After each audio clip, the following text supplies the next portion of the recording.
नमस्कार। अब आप समाचार सुनिए। झारखंड के 12 जिलों के 2300 सहायक पुलिसकर्मी झारखंड पुलिस में समायोजन की मांग को लेकर पिछले कई दिनों से रांची के मोरहाबादी मैदान में अनिश्चितकालीन धरना दे रहे हैं, लेकिन अभी तक उनकी सुध लेने कोई भी नहीं पहुंचा। ऐसे में इन आंदोलनकारियों के बीच आक्रोश है। सहायक पुलिसकर्मी सोमवार को मोरहाबादी से राजभवन का घेराव करने के लिए निकले। इसकी जानकारी मिलते ही भारी संख्या में रैपिड एक्शन पुलिस और जिला बल को तैनात कर मोरहाबादी टीओपी के सामने बैरिकेडिंग कर उन्हें रोक दिया गया। सहायक पुलिसकर्मी सोमवार को दिन के 12 बजे से शाम 7 बजे तक लगातार 7 घंटे तक प्रदर्शन करते रहे। बाद में सिटी एसपी राजकुमार मेहता ने उन्हें डीआईजी, आयुक्त, उपायुक्त और एसएसपी को मांग पत्र सौंपने और प्रतिनिधिमंडल को उन अधिकारियों से मिलाने का आश्वासन दिया। इसके बाद सहायक पुलिसकर्मियों ने अपना प्रदर्शन समाप्त कर दिया। उत्तर प्रदेश में ऑनलाइन अटेंडेंस के विरोध में यूपी के सभी जिलों में शिक्षकों ने विरोध प्रदर्शन किया। कलेक्ट्रेट पर डीएम को इस बारे में ज्ञापन भी सौंपा गया। शिक्षकों का कहना है कि पहले उनकी मांगें पूरी हो, उसके बाद वो ऑनलाइन अटेंडेंस लगाना शुरू करेंगे। सोमवार को ऑनलाइन अटेंडेंस के विरोध में राष्ट्रीय शैक्षिक महासंघ उत्तर प्रदेश के प्रतिनिधिमंडल ने महानिदेशक स्कूल शिक्षा से मुलाकात की और अपना ज्ञापन सौंपा। यदि इनकी मांगे नहीं मानी गई तो 23 जुलाई को पूरे प्रदेश में धरना प्रदर्शन किया जाएगा।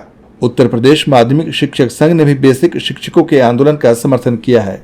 बिहार के सरकारी स्कूलों में सक्षमता परीक्षा पास कर चुके शिक्षकों, पुराने शिक्षकों और बिहार लोक सेवा आयोग से नियुक्त शिक्षकों की भविष्य में पदस्थापना का फॉर्मूला तैयार किया जा रहा है।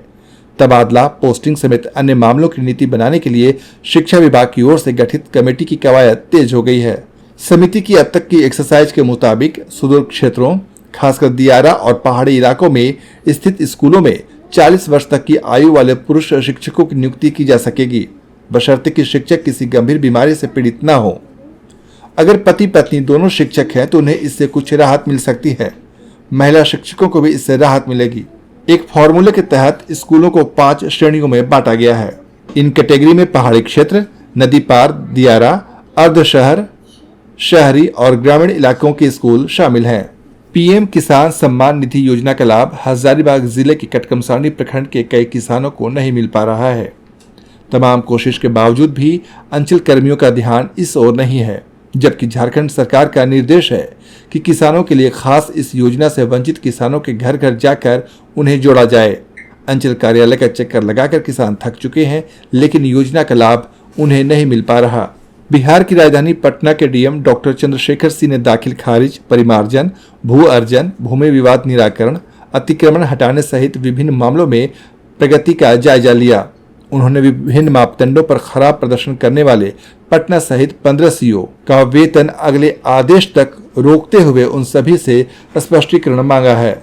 डीएम ने कहा कि समय सीमा पर आवेदनों की संख्या जब तक शून्य नहीं हो जाती तब तक इन अधिकारियों का वेतन स्थगित रहेगा। सीओ को अपने अपने कार्यालय की कार्य संस्कृति सुदृढ़ करने के लिए 1 सप्ताह का समय दिया गया है। इसके बाद कोई मौका नहीं मिलेगा। ट्रेनी आईएएस अधिकारी पूजा खेड़कर ने सोमवार को बताया कि उनके खिलाफ लगे आरोपों की जांच कर रही केंद्रीय समिति के सामने वो अपना पक्ष रखेंगी। खेड़कर सिविल सेवा परीक्षा में चुने जाने के लिए फर्जी तरीके का इस्तेमाल करने के आरोपों का फिलहाल सामना कर रही हैं। उन्होंने खुद को कथित तौर पर शारीरिक रूप से दिव्यांग और अन्य पिछड़ा वर्ग यानी ओबीसी समुदाय का बताया था। खेड़कर ने कहा कि समिति जो भी निर्णय लेगी वो सभी को स्वीकार्य होना चाहिए। बिहार के सिवान में आपसी विवाद में पड़ोसी ने बाप बेटे पर अंधाधुंध फायरिंग कर दी। गोली लगने के बाद बाप बेटे दोनों घटनास्थल पर ही गिर गए। गोलीबारी में जख्मी पिता ओसीहर अंसारी की हालत चिंताजनक बताई जा रही है। वहीं बेटा संटू आलम की मौत हो गई। मामला जिले के दरौली थाना इलाके के कनेला गांव का है। बिहार के लखीसराय में जीविका समूह के सहयोग से संचालित मरीज सहायता केंद्र में तैनात महिला जीविका कर्मी का मोबाइल अचानक ब्लास्ट हो गया। इस हादसे में जीविका कर्मी बाल बाल बच गईं।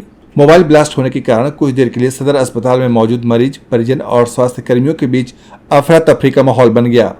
मोबाइल ब्लास्ट होने के बाद मरीज सहायता केंद्र में धुआं उठने को लेकर स्वास्थ्य कर्मी के बीच शॉर्ट सर्किट के कारण आग लगने की चर्चाएं होने लगी। मरीज सहायता केंद्र में ऑन ड्यूटी तैनात जिनका मोबाइल ब्लास्ट हुआ, जीविका कर्मी ने बताया कि मोबाइल चार्ज में लगाकर रजिस्टर मेंटेन करने का काम कर रही थी। इसी दौरान उनका रेडमी कंपनी का मोबाइल अचानक आवाज के साथ ब्लास्ट कर गया, जिससे घबराकर केंद्र से बाहर भाग गई। जीविका कर्मी की माने तो मोबाइल चार्ज में लगाकर अक्सर हाथ में रखकर वो इस्तेमाल किया करती थी। अगर उपयोग करते समय मोबाइल हाथ में ब्लास्ट हो जाता तो इससे भारी नुकसान होने की आशंका थी। समाचार समाप्त हुए। नमस्कार।